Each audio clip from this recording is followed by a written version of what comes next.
Hi, I'm Beck. Hi, I'm Sarah. Hi, I'm Josh. Hi, I'm Claire. Mythbusting! Main myth surrounding mental illnesses is that it is incurable and lifelong. This idea is completely false. When treated appropriately and early, many people fully recover. For others, mental illness may recur throughout their lives, but this can be managed through professional treatment or through the assistance of family and friends, allowing individuals to live life to the fullest. Although mental illness can be cured and managed, many people need to seek help to be treated. About 40% of women get help, but for men it's fewer than 30%. Another myth surrounding mental illness is that mental illnesses are rare. This is false.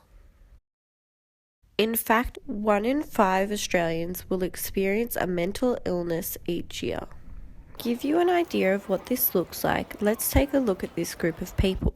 Now, if we stop the video and apply the 1 in 5 statistic, you can see just how many people in a relatively small group can be affected by mental illness. This statistic does not apply to all groups of the population, with some groups being significantly more affected than others. These include Indigenous Australians, the LGBTIQA community, as well as children, adolescents, and young adults. This is a myth. People are not born with mental illness. Genetic vulnerability to mental illness is just one factor, and only for some mental illnesses, such as bipolar disorder, depression, and schizophrenia. Mental illnesses arise from a series of events that can be exacerbated by their genetic vulnerability to a particular mental disorder, sure. But the truth is, anyone can develop a mental illness regardless.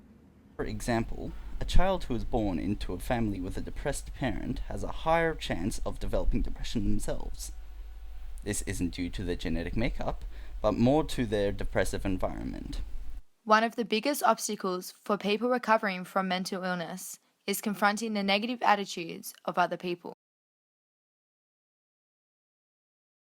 These often mean that people with mental illness face isolation and discrimination.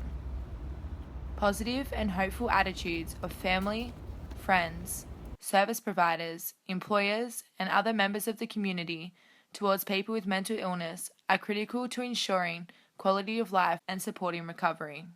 It is important for everyone to recognise that all people can benefit from removing the shame and stigma that is associated with mental illness.